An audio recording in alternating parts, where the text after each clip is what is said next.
Femmes Visionnaires est une association gérée par des bénévoles. Et je sais que chaque personne présente ici donne de son temps à une association ou à une autre. Et le fait que vous ayez 9 millions de bénévoles, et vous parliez de la relation entre le bénévolat et le bon vouloir, et que c'est par le bon vouloir que l'on élève sa conscience, si je reprends bien ce que vous dites ou si je comprends bien. D'une certaine façon, vous évoquez comment cela peut être une façon de devenir une personne plus grande que vous ne l'êtes. Voyez, avant d'en venir aux femmes, la première chose est le mot visionnaire. Ce qu'une vision signifie, c'est... Voyez, tout le monde a des désirs. Le désir est un moyen progressif d'améliorer notre vie. Aujourd'hui, vous désirez « je dois avoir une maison », demain vous désirez « je dois avoir tant d'argent », demain vous désirez autre chose. Ce sont des façons progressives d'organiser et de réorganiser nos vies, qui sont nécessaires pour faire certaines choses. Quand vous dites « je suis un visionnaire », ce que vous dites c'est « j'ai un désir plus large », qui n'est pas juste une amélioration progressive de ma vie. Le désir me concerne moi, toujours. La vision est un processus inclusif. Donc, ceci en soi est une chose phénoménale. Si les gens, au lieu d'avoir des désirs, s'ils ont une vision, la vision est toujours inclusive. Le désir est personnel. Le désir conduit à des changements et à des améliorations progressives. La vision peut transformer la situation du tout. J'aime la musique. Donc, au sujet du bon vouloir, parce que vous avez dit que vous êtes une organisation de bénévoles, pour être un bénévole, c'est quelqu'un qui fait quelque chose volontairement, n'est-ce pas? Il n'y a pas d'autre compulsion. Il n'y a pas de compulsion financière, il n'y a pas de compulsion sociale, il n'y a rien d'autre. Vous voulez faire quelque chose volontairement.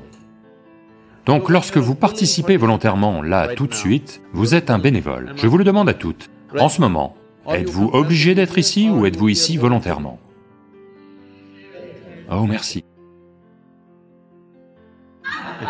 Parce que j'ai aussi parlé à des conscrits.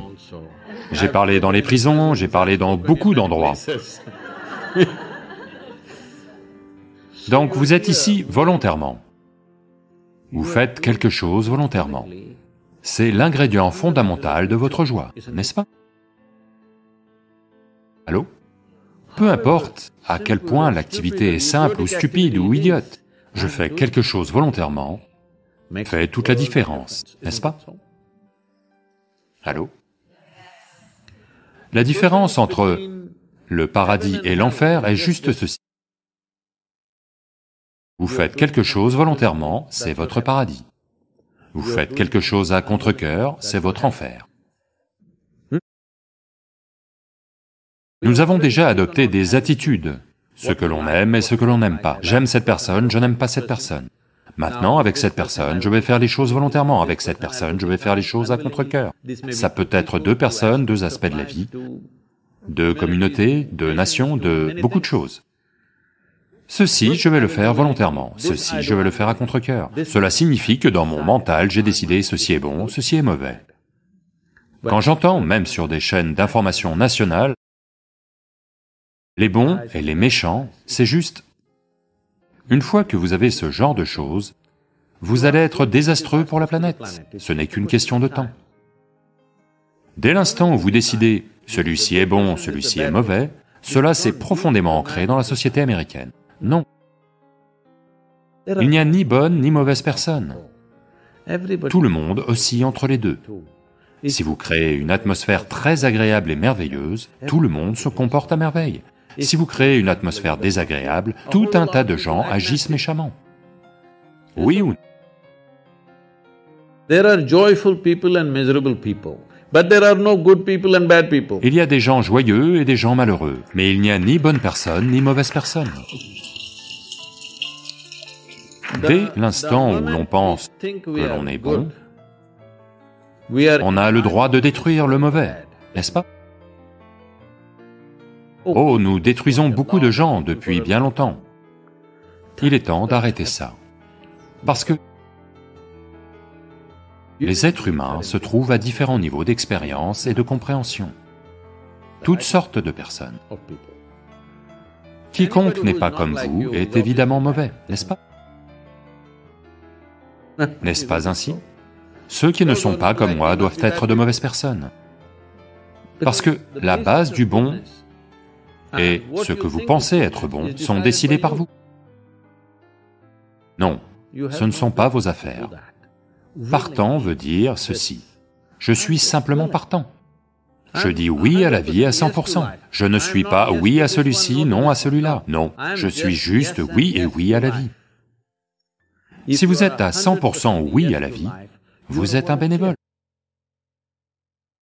Vous êtes devenu une vie partante. Vous êtes devenu tellement partant que vous n'avez plus de volonté propre. Les gens me demandent, Sadhguru, comment gérez-vous tous ces gens? Toutes sortes de questions horribles qu'ils posent. Ils font ceci, ils font cela. J'ai dit, ils ne sont pas le sujet dans ma vie, le sujet c'est moi. C'est la façon dont je suis. Il s'agit de moi. Peu importe comment ils sont, c'est leur choix. Mais comment je suis est mon choix. Je suis comme ça. Peu importe ce qu'ils font, je suis comme ceci.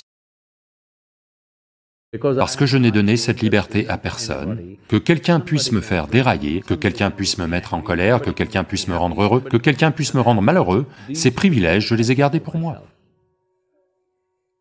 Il est temps que vous le fassiez aussi. Parce que si quelqu'un d'autre peut décider de ce qui peut se passer en vous maintenant, n'est-ce pas l'esclavage ultime? N'est-ce pas? Quelqu'un d'autre peut décider de ce qui doit se passer en vous. Ce qui se passe autour de vous, bien sûr, beaucoup de gens le décident. Ce qui se passe autour de nous ne nous appartient pas à 100%. Mais ce qui se passe en moi doit être ma création, n'est-ce pas? En ce moment, quasiment n'importe qui peut faire dérailler n'importe qui parce qu'ils ne sont pas volontaires, ils ne sont pas partants. Faire du bénévolat veut dire que vous n'avez pas de volonté propre. Vous pouvez faire ce qui est nécessaire, quoi que ce soit. Vous savez, nous sommes une organisation de volontaires, ce qui veut dire toutes sortes de personnes. La plupart d'entre elles ne sont pas qualifiées pour le travail qu'elles font. Et je ne peux pas les licencier parce qu'elles sont volontaires. C'est vrai. Donc, les gens viennent me voir tous les jours. Sadhguru, je ne peux pas travailler avec cette personne, elle est tellement horrible, je n'en suis pas capable. Je leur dis, voyez dans ce monde, c'est le genre de personnes qui existent. Comme ceci, comme ceci, comme ceci, comme ceci, c'est le genre de personnes qu'il y a. Mais si vous voulez travailler avec des personnes idéales, vous devez aller au paradis. Et aujourd'hui. Mais si vous pensez que ce que vous faites est très important, vous devez apprendre à travailler avec toutes ces personnes horribles. C'est ainsi qu'est le monde. Si vous pensez que ce que vous faites est très important, vous apprenez à travailler avec toutes sortes de personnes. Vous verrez, les personnes horribles vont faire des choses merveilleuses. Oui. Mais si vous voulez travailler avec des personnes idéales, vous n'en trouverez aucune. Je n'en ai pas encore trouvé une. Il y a toutes sortes de compositions. Mais si vous êtes volontaire, que vous n'êtes pas oui et non, oui à l'un et non à l'autre, vous êtes simplement un grand oui. Vous trouverez un moyen. Merci beaucoup.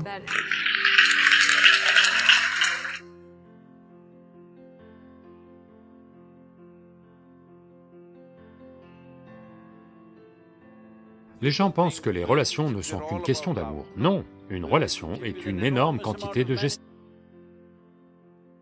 Si vous ne la gérez pas, elle mourra. La plupart des histoires d'amour sont comme ça. Ce n'est de la joie que les premiers jours, après ça, que de l'anxiété. Certaines, un désastre complet, d'accord? Je voudrais vous donner une clé. avec laquelle vous pouvez adoucir vos émotions vous-même sans l'aide de personne. Est-ce que ça vous intéresse?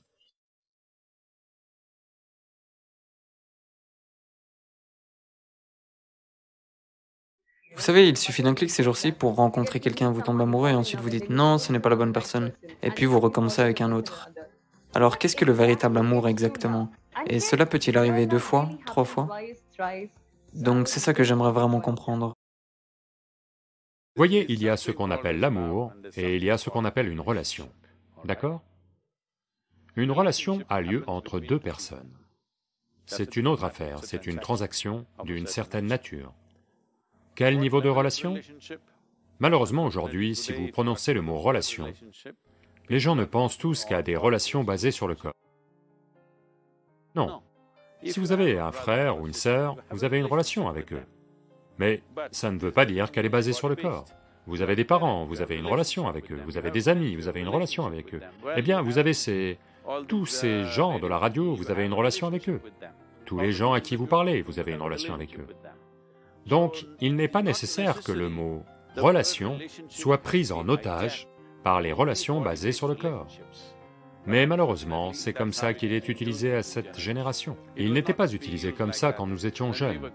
Mais aujourd'hui, si vous dites « relation », les gens pensent que vous avez une relation avec quelqu'un. Donc, une relation est une autre affaire, parce que ça implique 2 ou 3 ou 10 personnes.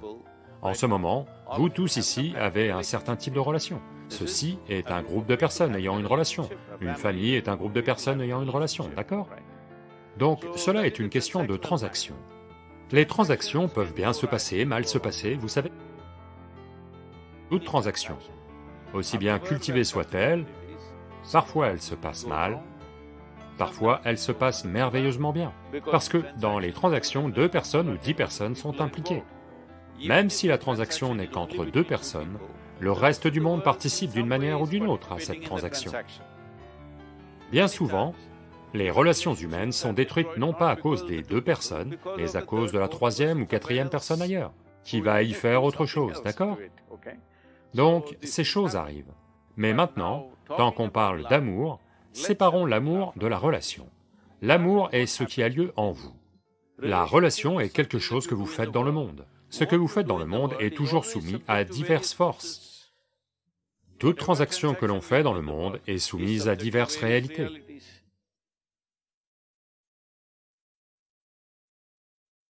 Une fois que vous êtes impliqué dans le monde, quelque chose se passe bien, quelque chose ne se passe pas bien, parce qu'il y a énormément de gestion.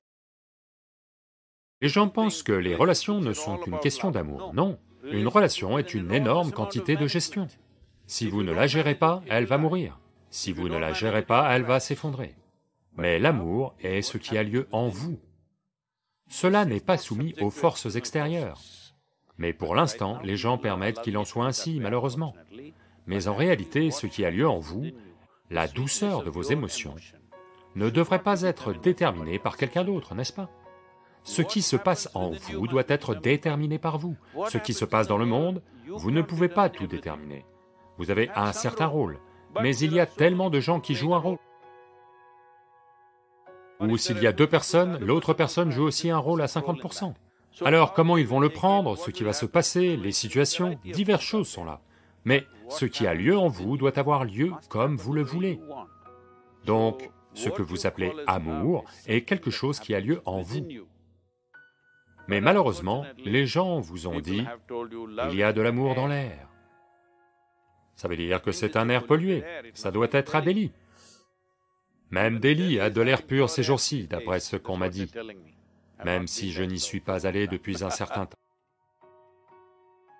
Donc, ce n'est pas dans l'air, c'est quelque chose qui a lieu en vous. Vos émotions ont pris une forme douce, pour quelque raison que ce soit. Donc maintenant, vous utilisez un stimulus externe, vous utilisez l'autre personne comme une clé, pour rendre vos émotions douces. Je voudrais vous donner une clé, avec laquelle vous puissiez adoucir vos émotions vous-même, sans l'aide de personne. Est-ce que ça vous intéresse? Pour que vous mainteniez vos émotions toujours douces, et que la clé soit entre vos mains. Une fois que vous donnez la clé à quelqu'un d'autre, il n'y aura que de l'anxiété. Que va-t-il se passer? Que va-t-il se passer? Que va-t-il se passer? La plupart des histoires d'amour sont comme ça. Ce n'est de la joie que les premiers jours, après ça, que de l'anxiété. Certaines, un désastre complet, d'accord? Ça dépend de la dose de bon sens qu'ils ont. Mais, essentiellement, ce qui a lieu en vous doit être déterminé par vous. Ce qui a lieu autour de vous dans le monde n'est jamais déterminé à 100% par vous, que ce soit bien compris. Vous ne pouvez jamais, jamais déterminer ce qui a lieu autour de vous entièrement vous-même. Même si ce ne sont que deux personnes, vous ne pouvez pas le déterminer. Parce que l'autre va faire ses propres trucs. Si quelqu'un a la clé pour ça, pas vous. Parfois, il va l'ouvrir, parfois il va le verrouiller et jeter la clé. Alors vous dites, l'amour est catastrophique. L'amour n'est pas catastrophique, les relations peuvent toujours devenir catastrophiques malheureusement. Mais on n'a pas forcément à voir ça comme ça, c'est juste que, parfois, les relations humaines ne vont pas marcher. Pas nécessairement entre un homme et une femme, ci et ça. Même entre frères, ça ne va pas marcher, entre sœurs, ça ne va pas marcher, entre parents et enfants, ça ne va pas marcher. Entre amis, ça ne va pas marcher, n'est-ce pas vrai? De très nombreuses façons, ça ne marche pas. Mais maintenant, quand vous avez cette idée irréaliste que quelqu'un d'autre doit créer des émotions douces en vous, alors vous allez à coup sûr torturer cette personne. À coup sûr, cette personne ne sera plus là demain matin. Donc, ceci doit être compris.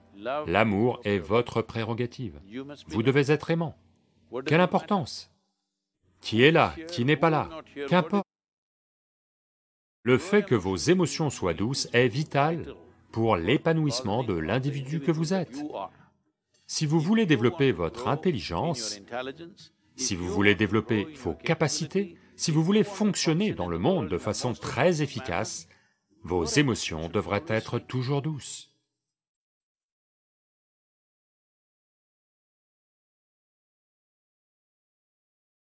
Quand les gens disent qu'ils sont amoureux, ils pensent que l'amour est inconditionnel. Et pourtant, dans la plupart des cas, ça ne marche pas, ça ne rend pas heureux.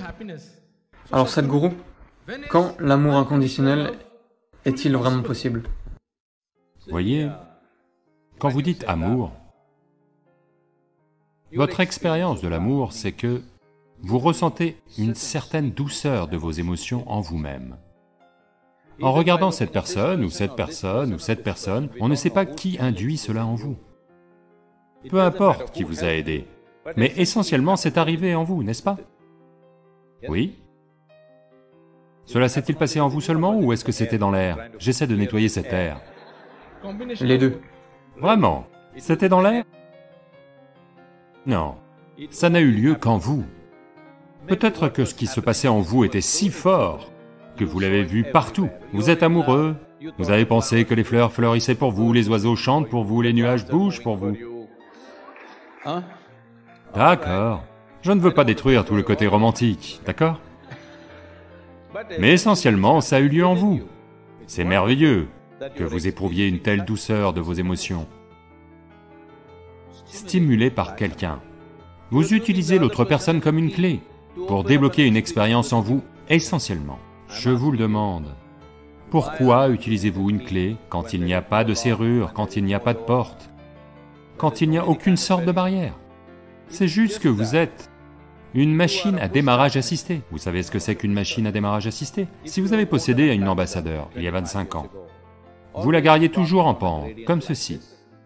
Parce que le matin, deux personnes doivent la pousser. Si vous la garez comme ça, personne ne va venir, votre famille ne va pas sortir de la maison. Si elle est comme ça, quelqu'un va venir la pousser. Maintenant, toutes les voitures démarrent toutes seules. Beaucoup démarrent à distance. Qu'est-ce que ça veut dire? C'est une mise à jour de la technologie. Vous êtes une université de technologie, pas vrai? Je vous le demande.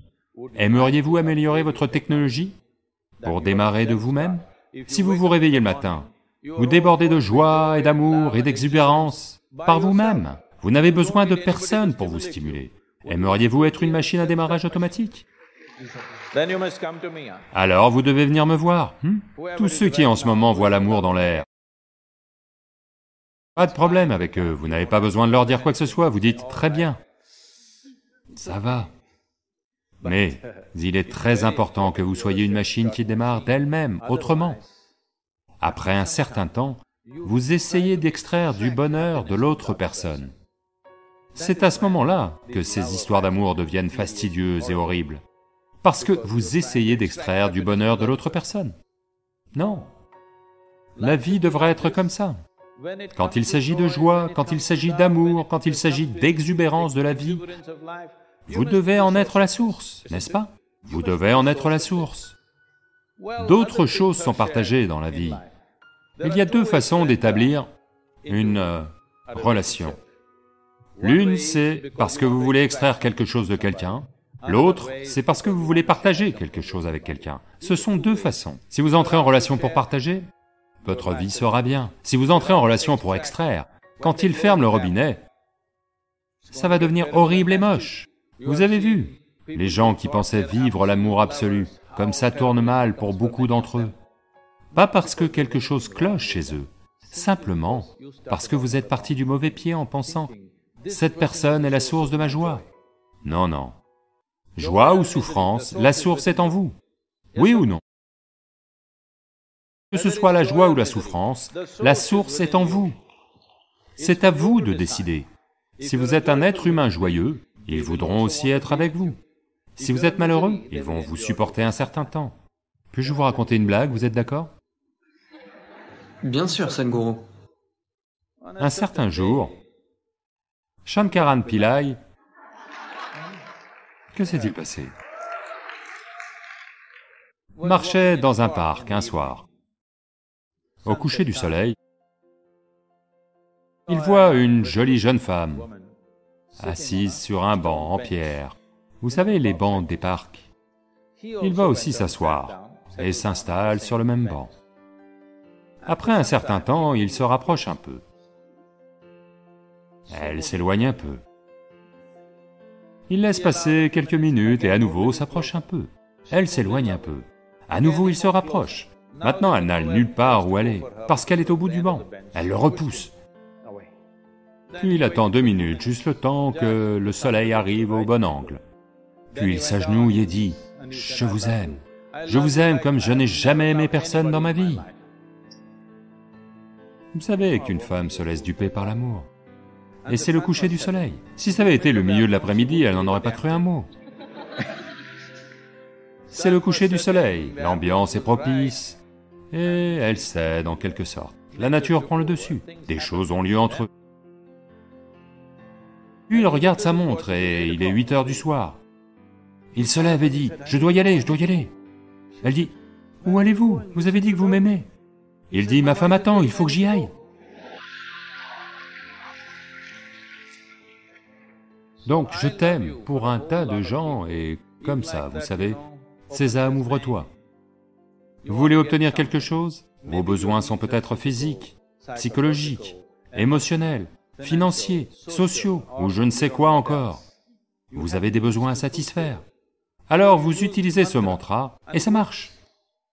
Une fois sur 2, ça marche. D'accord?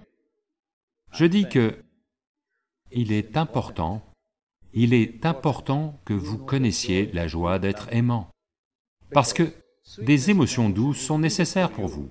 Si vous voulez faire de très grands pas dans votre vie, si vous n'avez pas la douceur de l'amour dans votre cœur, croyez-moi, si vous essayez de faire de grands pas dans le monde, particulièrement en Inde, vous allez finir frustré et partir au Canada.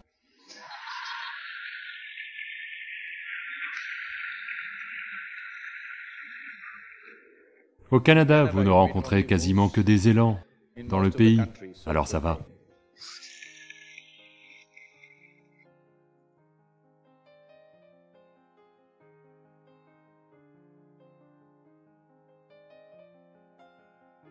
L'intérieur est devenu totalement vide, donc le passage est aspiré.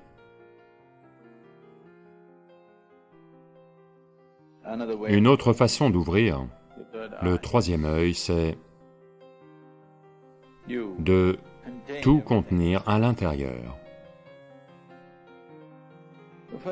La première façon de faire est la meilleure.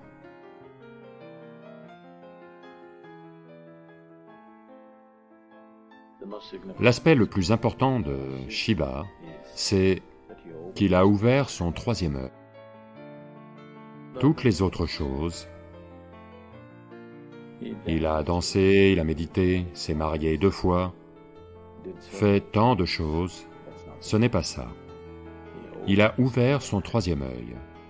C'est pour cette seule raison qu'on se souvient de lui, encore aujourd'hui. Pour ça, encore aujourd'hui, des milliers d'années plus tard, on se prosterne encore devant lui. Parce que rien ne remplace le savoir. Rien ne remplace le savoir veut dire que...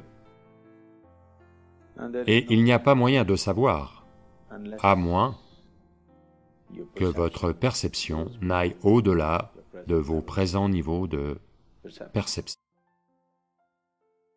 À moins que votre capacité à voir ne se développe au-delà de ses limites actuelles, il n'y a pas moyen de savoir. Savoir, c'est être libre. Donc, Shiva est important pour nous, pas parce qu'il a parcouru l'Himalaya, pas parce qu'il a joué avec des serpents, pas du fait de ci ou ça, mais parce qu'il a ouvert son troisième œil. Il a perçu ce que la plupart des êtres humains ont échoué à percevoir.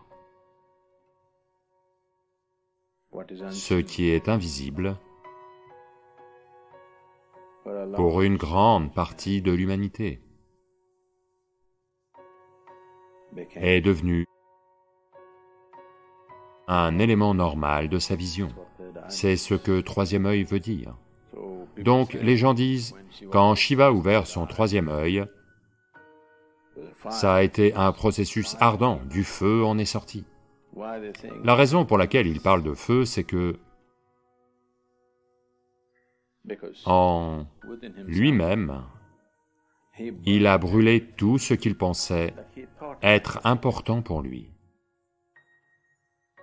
Il est devenu comme une chambre de combustion,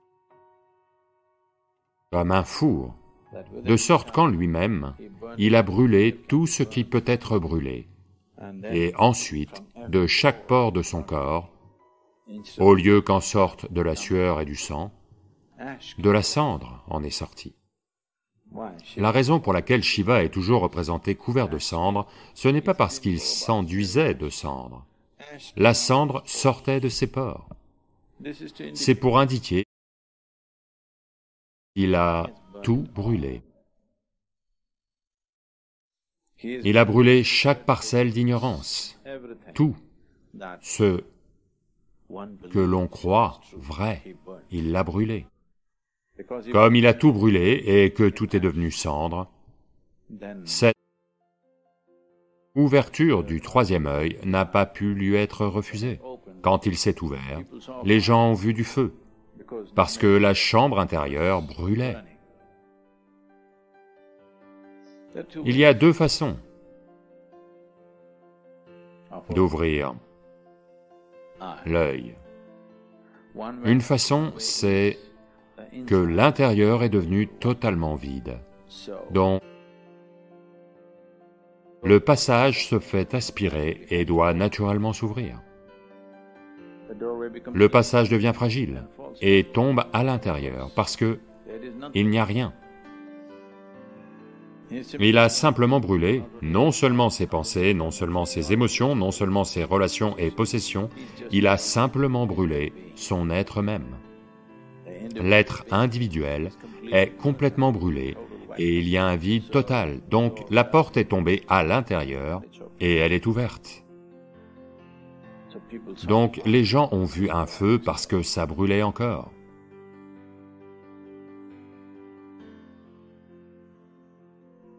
Une autre façon d'ouvrir le troisième œil, c'est de tout contenir à l'intérieur. Tout est contenu Vous n'avez rien exprimé de vos pensées, rien exprimé de vos émotions, rien exprimé de quoi que ce soit, vous ne pouviez même pas prononcer un mot. Voyez, si vous restez silencieux pendant 4 jours, le 5e jour, vous avez envie de chanter tout à coup. Si vous ne savez pas chanter, vous avez envie d'hurler, comme un loup.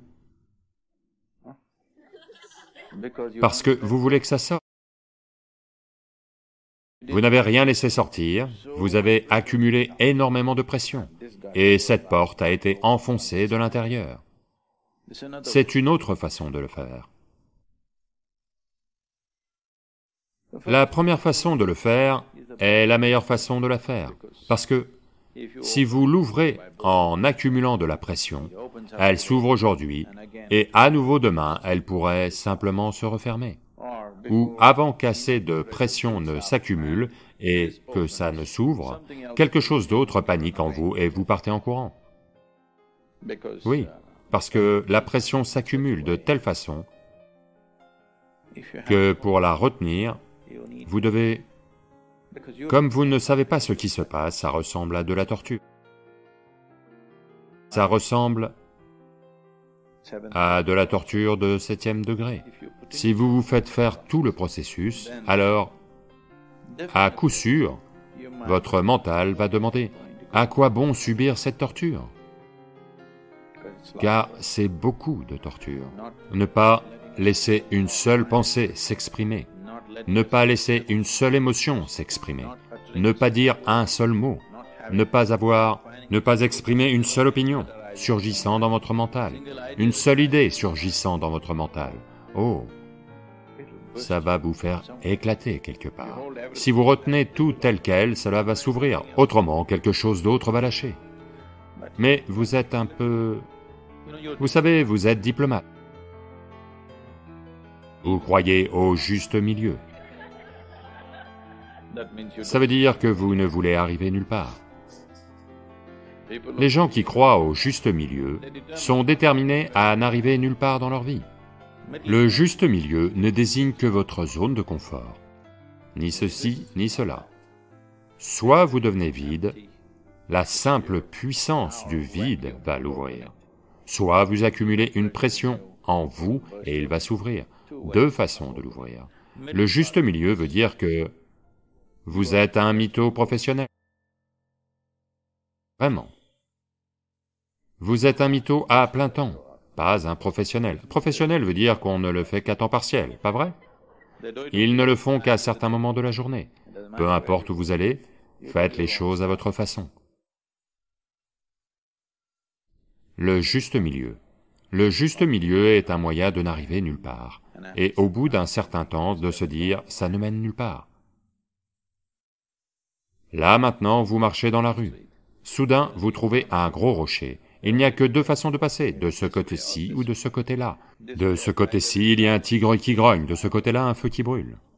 Vous pensez que le mieux, c'est le juste milieu, c'est-à-dire rentrer dans le rocher. De toute évidence, ça ne va mener nulle part. Ça vous fera un bon exercice pendant un temps. Si vous essayez de rentrer dans le rocher, c'est un bon exercice, vraiment, ça va former de bons muscles. Si vous empruntez la voie du milieu, c'est juste que vous n'allez nulle part.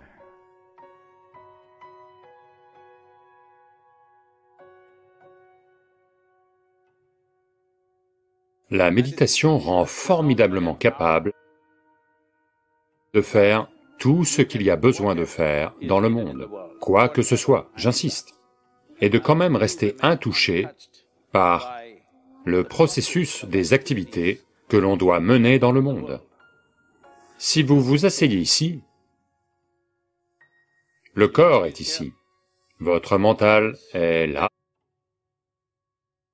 Qui vous êtes est légèrement à distance, c'est la fin de la souffrance. Et c'est cela, la méditation.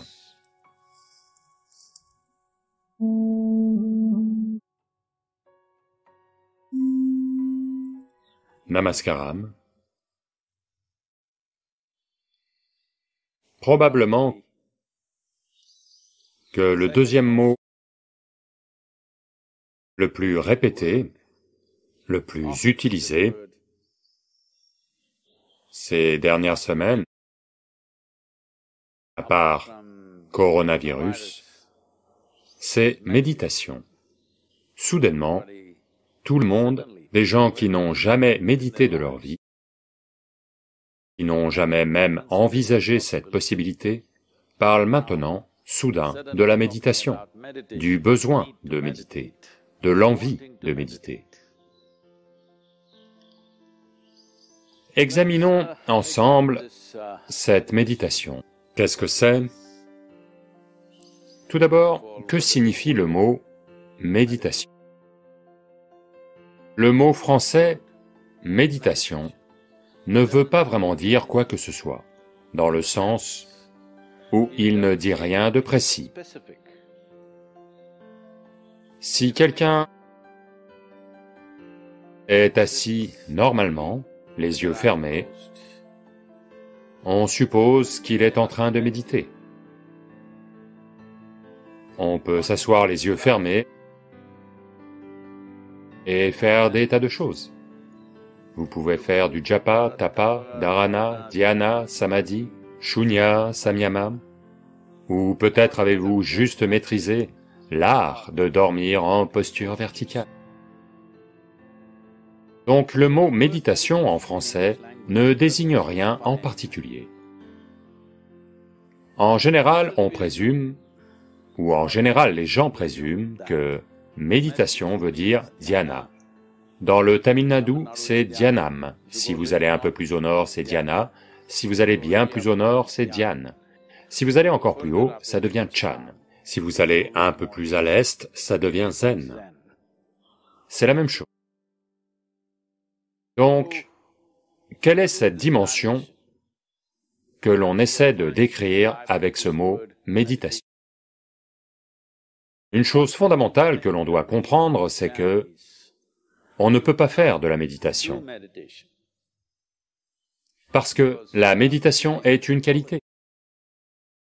Une qualité est la conséquence d'un certain processus. Vous pouvez initier un processus, vous pouvez mener un processus.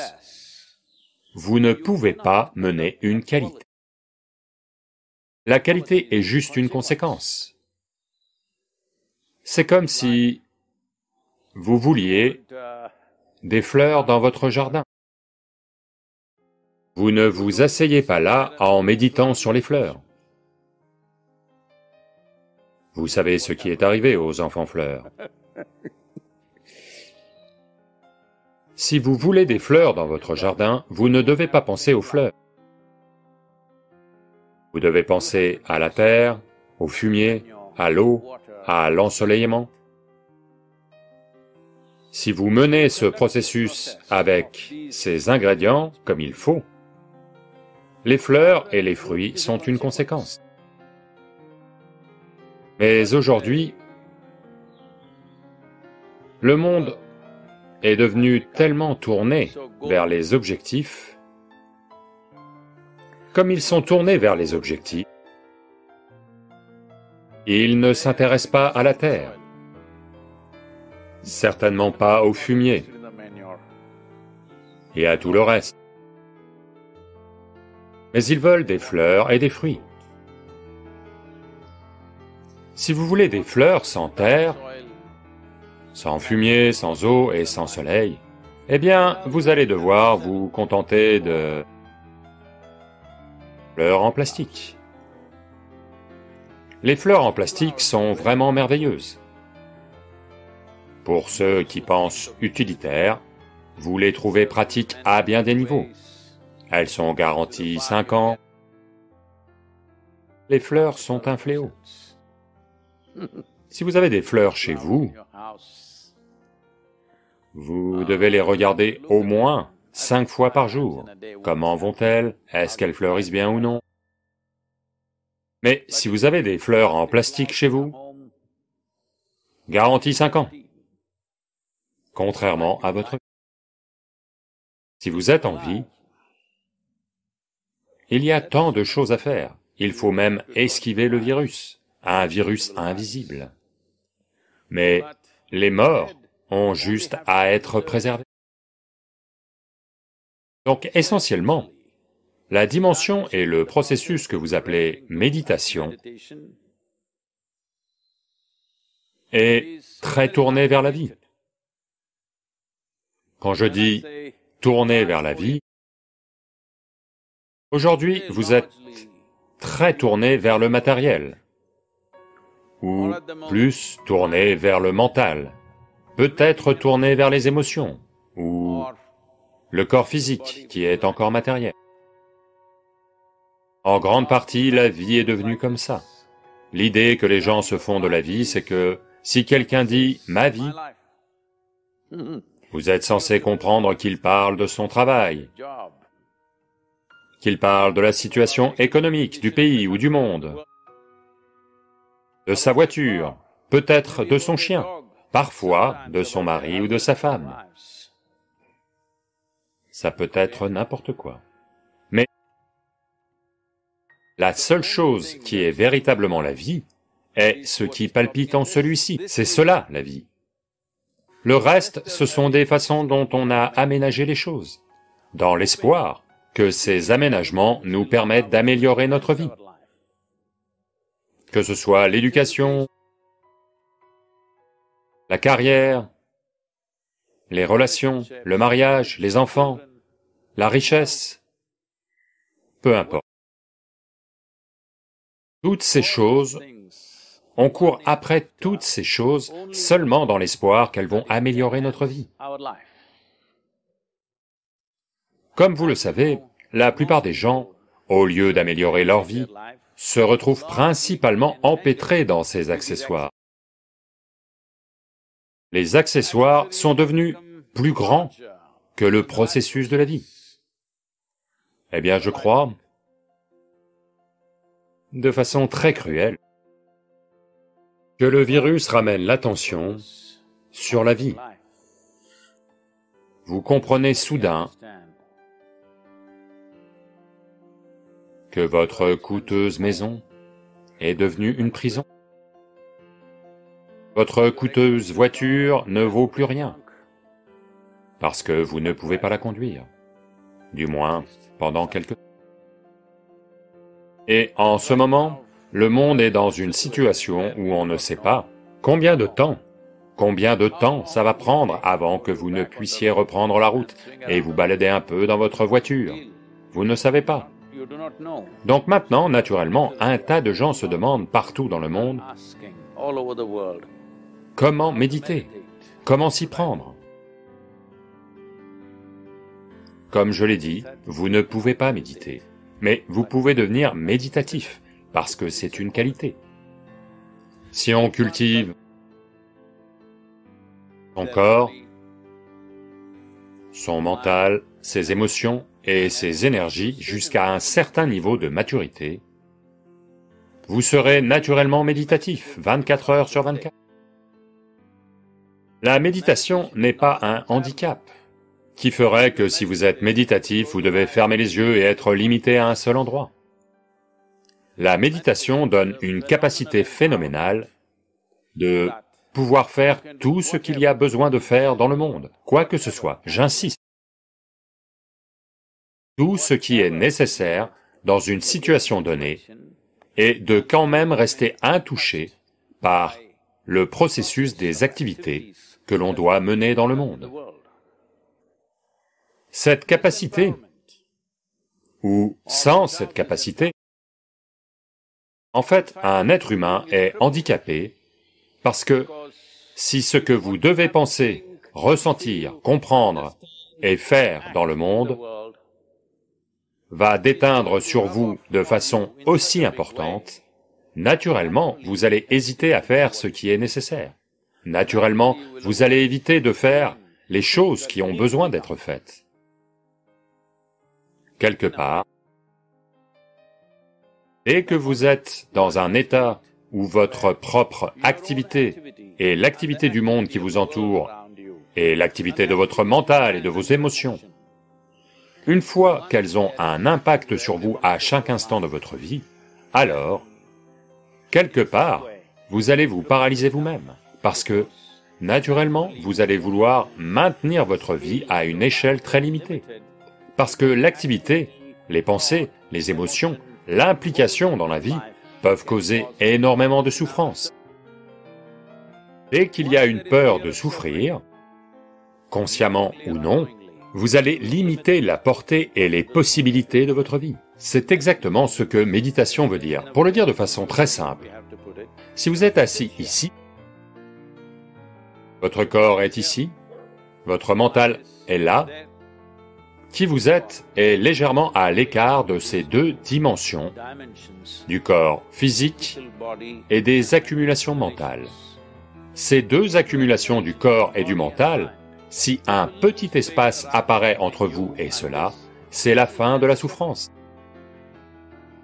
Et c'est cela, la méditation.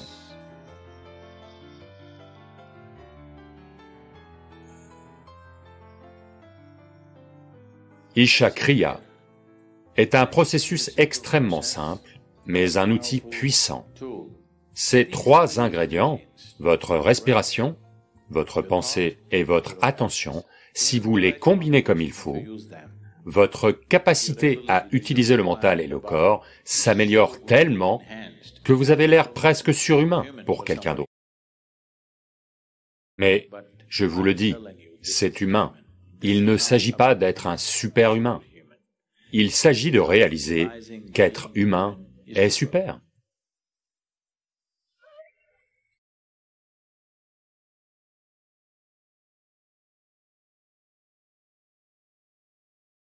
Thank you for joining us. Please share your observations on this subject in the comments, subscribe to continue our journey together, and invite others to join this path. See you soon.